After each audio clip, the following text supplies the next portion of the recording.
Welcome to Urban Grown Stories, the companion podcast for the Urban Grown Tour hosted by Cultivate KC. You will hear from urban farmers, growers, and advocates across the Kansas City metro area. From the history of local food in Kansas City to the challenges new farmers face and the impactful ways you can get involved in our local food system, this story collection will leave you inspired, informed, and hungry for change. In this episode, we visit Global One Urban Farm to hear from Star. This is their story. So we purchased this land in 2018. We took site control in 2017, and I was at Ford Motor Company, and I took one of my last checks, was $2,500, and purchased the corner all the way down to the blue house, which is 1 acre. We first were trying to start Stars Fried Green Tomatoes. So we were on Section 8, living at 30 for Bills. I still live on the same block.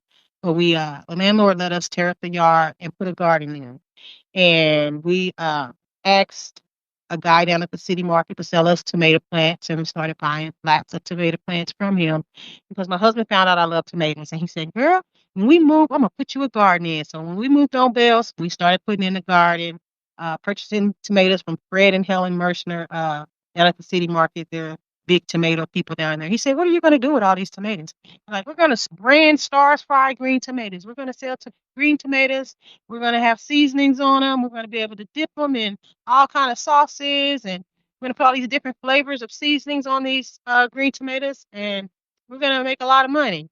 And so we got to talking with our accountant. He said, "You'll never make your money back. You're giving out tomatoes. You're giving out food in the neighborhood. You're giving away plants. You need to start a nonprofit."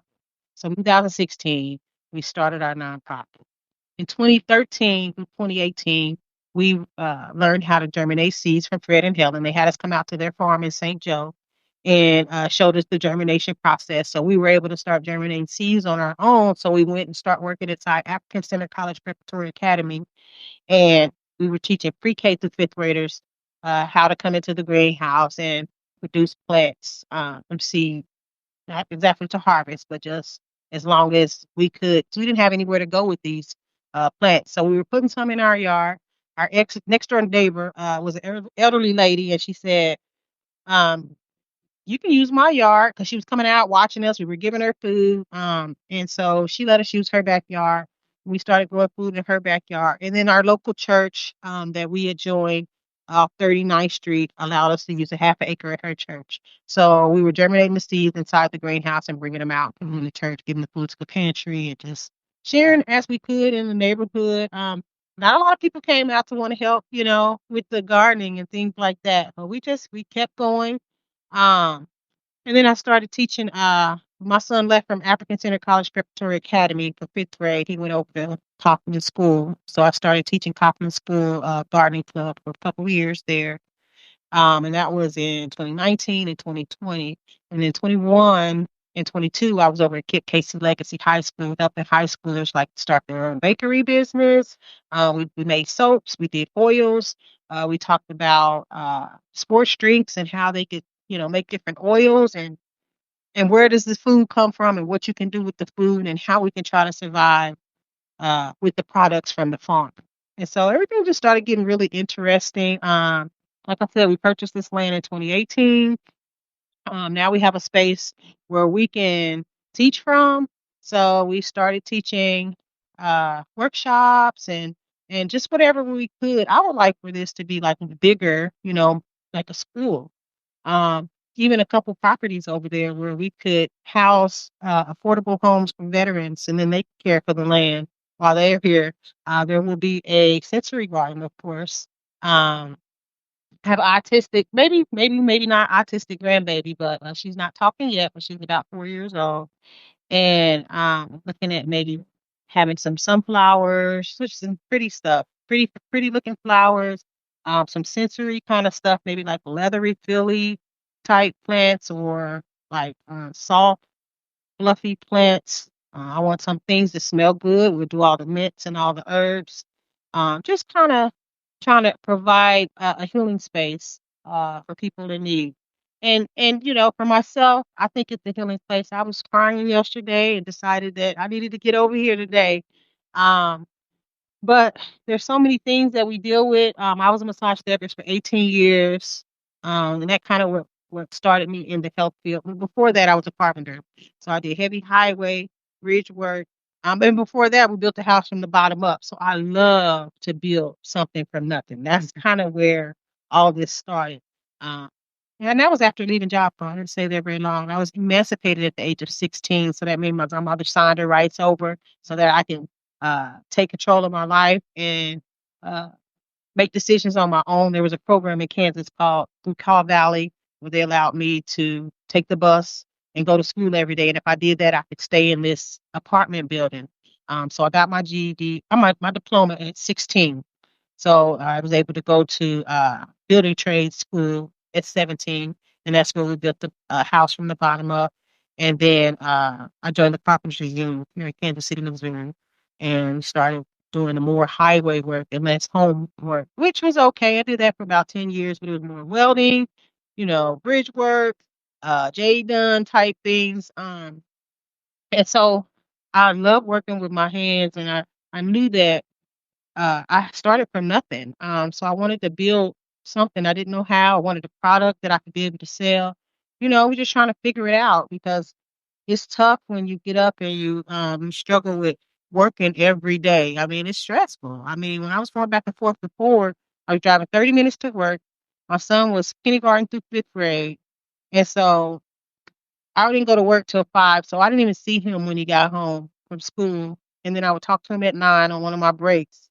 And then I would see him first thing in the morning. Wouldn't see him, but every morning, every day. So it took a lot out of me. So I was glad to find a way out. I thought I was gonna sell T-shirts, but I bought the property.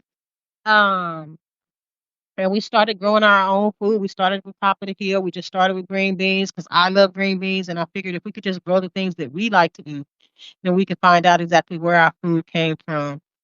So we grew our tomatoes because I just love, love, love tomatoes. My grandmother used to buy tomatoes, homegrown tomatoes when I was a little girl, and I was actually allergic to them.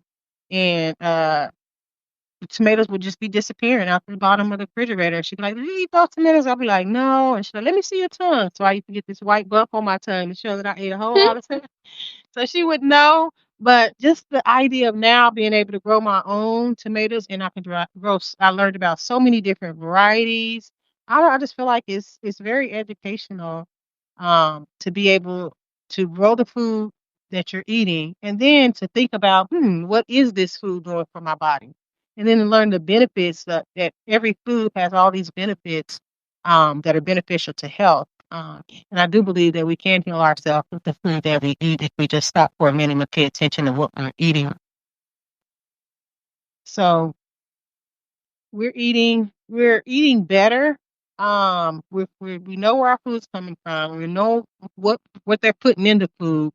And I don't know, I just started learning a lot of truths about life when I grew up. And I'm like, they may be trying to kill us, you know what I mean? So let me see if I can take control of at least what I feed myself and my family. And if I can help our health, whether it be anxiety or whatever it is that you're going through. Okay, here's some lemon balm. Okay, here's some nettle. What can we do to heal these problems that we're having every day? And then one of them was, when I came out of Ford Motor Company, I came out on FMLO, because the job was just completely stressing me out. I don't know if it was the atmosphere and the pool, where you're trying to be comfortable with people that probably don't even want you at their workplace. Um, but I did the best that I could. Like I said, I wasn't at Clay Como location. I was at a different location, but it was all the same benefits as Ford Motor Company. And it just completely drained me. It took everything out of me to get up and go to work every day. So when I left Ford Motor Company in 2018, I went back to doing massages part time. And then it became full time, but it just takes a whole toll on your body. And I got thinking like, this is not something I'm gonna be able to do once I get a certain age. I'm gonna have to start thinking about something else. And yeah, I don't have my bachelor's degree yet, but I do have an associate's degree in business administration. And so I feel like there's nothing in life that I can't do or there's nothing in life. There's not an opportunity for me to complete. There's nothing that I haven't done that I wanted to do. So I filled out a KC Scholars Grant. They gave me a scholarship and they sent me back to school. So I'm working on nutrition and health bachelor's degree, just to kind of add to what I'm already doing. I think it's so important to learn about health and what's good for your body because there's so many ailments. I'd like to be a person that show up at the hospital when there's an emergency and give other alternative holistic ideas or things to a family besides the prescription medicine or alongside the prescription medicine. Because when you're in that state at an emergency and you're trying to figure out what's wrong with you, you're going to do whatever it is the doctor subscribes. And it's not always exactly what you need. And you need some alternative ideas um, so that you can try to take control over your health. And so I think that's important. And that's one of the things that makes me stay in this field because I see everybody hurting, whether it be mentally or physically. People are in pain every day. And they still get up and struggle and they have to go, work and pay the bills. So I just found an outlet, to help me um, get out of that mindset and get into doing something for myself. I think it's important because no matter how hard people work, in the end, I just don't see working these jobs being beneficial because I watched my grandmother. I retired from IRS. Um, Once she retired, she went back to work for the school kitchen, and she did that till she just couldn't. Her body just couldn't do it anymore, and she still really never had enough money to do things she wanted to do. And I think she worked really, really hard to not be able to live the life that she wanted to live. And so I know that that wasn't the route that I exactly wanted to go. I didn't know how I was going to get there, but I did just start growing food, and it just kind of started evolving and happening for me. And I think everybody can start with just growing food first. Eat 3 meals a day. That's we added it up, and that was quite a bit of food that your money that you're putting out as a consumer. We're trying to teach people to be more producers instead of consumers, and so we didn't know that this was going to evolve the way it did. I didn't get my first couple of grants till a few years ago, actually, when we started getting some funding. So we were operating on basically our checks from work. And then my husband was disabled, so and he didn't get any disability till a couple of years ago. So we just was taking what little money we had to start this, and that's what makes me understand that anybody could do it. Like I said, I was on Section 8 for 20 years, up until 2015 when we purchased our first house. And that was before I even got my nonprofit. There is a way. People come into money, but you can look up and find them kind of things to get you over the hump. And everybody's in a hump right now. So his background is he played the drums. His dad was a city worker and was also a jazz player. His mom was a nurse. They had their own garden, so they had like 2 lots next to their home, and they grew their own garden. So he kind of grew up as the only son, taking care of the yard. He called it the plantation. But he did all the work, and he couldn't go out and play with his friends until um till the garden work was done. So a lot of times his friends would come and assist and help him. And so yeah, he grew up with it around the garden. I did not. My grandmother sent me outside to get the wild onions outside the kitchen window, so we did cook with those. But my grandmother's father had a farm in Eudora, Kansas, where they have horses and pigs. But I have yet to research and find some information about that. But I know we do have some history in our family. And also on my grandpa's side, in Oklahoma, they had a farm, and when I was little, they talked about how they wring the chickens' necks and all that kind of stuff. So it's kind of exciting to know that we do have some history of farming. This is nothing new that I'm starting. I'm just kind of falling into the position and being able to grow the food to teach my family that they need to grow their own food as well. We didn't know that his jazz history and my massages would kind of blend together to create Kansas City Jazz in the Garden. So we do these fundraiser events 3 times a year. They're held, we're funded by the city, and we bring live jazz in. and we provide corporate chair massages for guests that come out. We get a free $239 dinner, which are so we'll do one in April, we'll do one in June, and we'll do one in August this year. So that kind of helps us bring awareness to this community because a lot of people don't know we're here. And so it's like we're always still beginning. I feel like I'm always saying that, oh, we're just getting started. So it'd be nice to have the tours here to kind of see who we are, what we do. Everything we do, we give away for free. Um, and while we don't have enough production sometimes, there's local farms and garden farms from Kansas and Missouri that will provide us with food donations so that we could give that away in the community. We do that every week.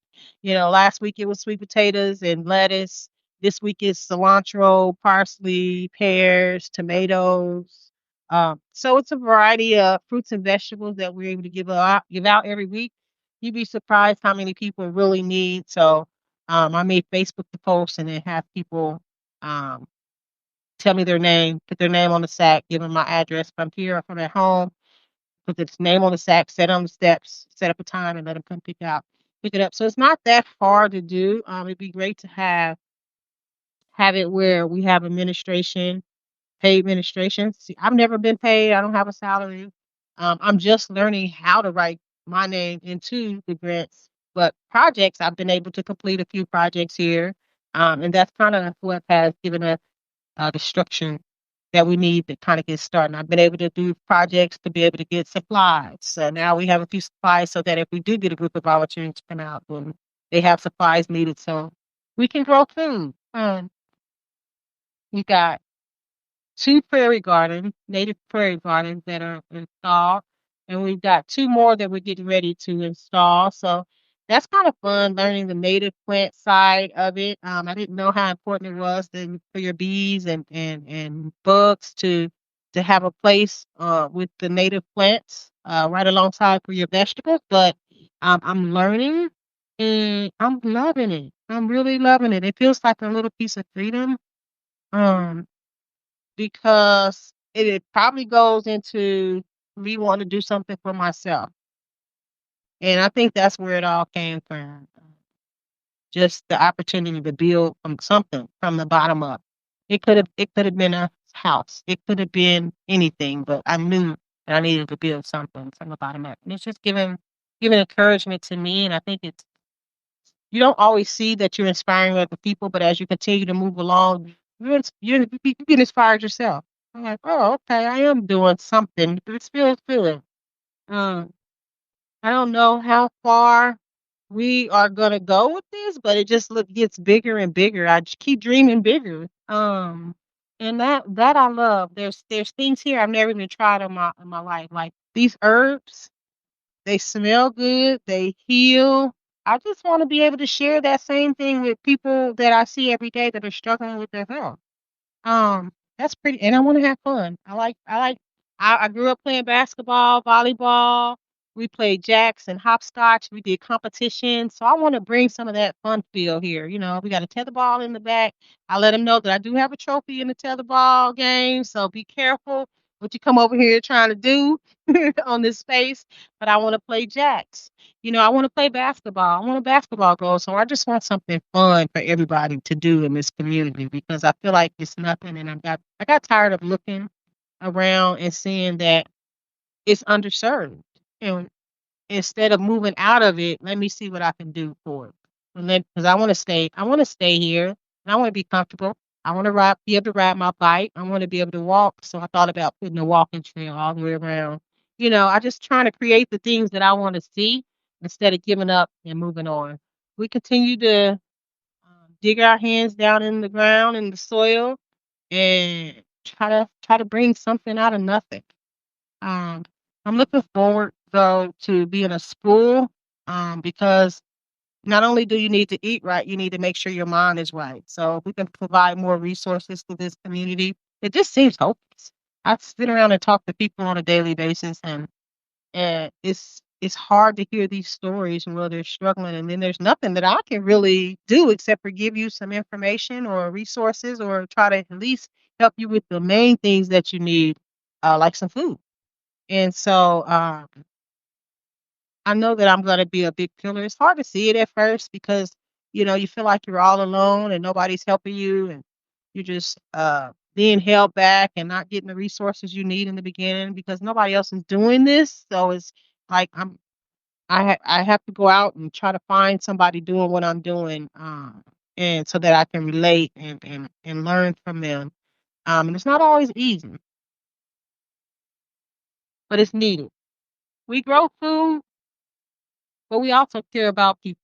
We want to love on people, and we understand the struggle and how hard it is to not have things. It's so important. Food for thought. How can you help support your local food system? Start with buying local through CSAs or your local farmers market. Volunteer at your local growing space, cultivate your own food, or voice your support of urban growing to your elected officials. Visit cultivatekc.org/urban-grown-stories for more information. For more on the growing site featured in today's episode, please check the show notes. Thank you for listening to Urban Grown Stories, a podcast brought to you by Cultivate KC in partnership with KC BizCare. Urban Grown Stories is hosted and produced by Jessica Garcia, with interviews recorded and edited by Kara Harpstreet, a Kansas Local Food Fellow with K-State Research and Extension. Production and editing support from Eric Hempel and Ami Freeberg, with intros provided by Cultivate KC staff. Keep growing, Kansas City.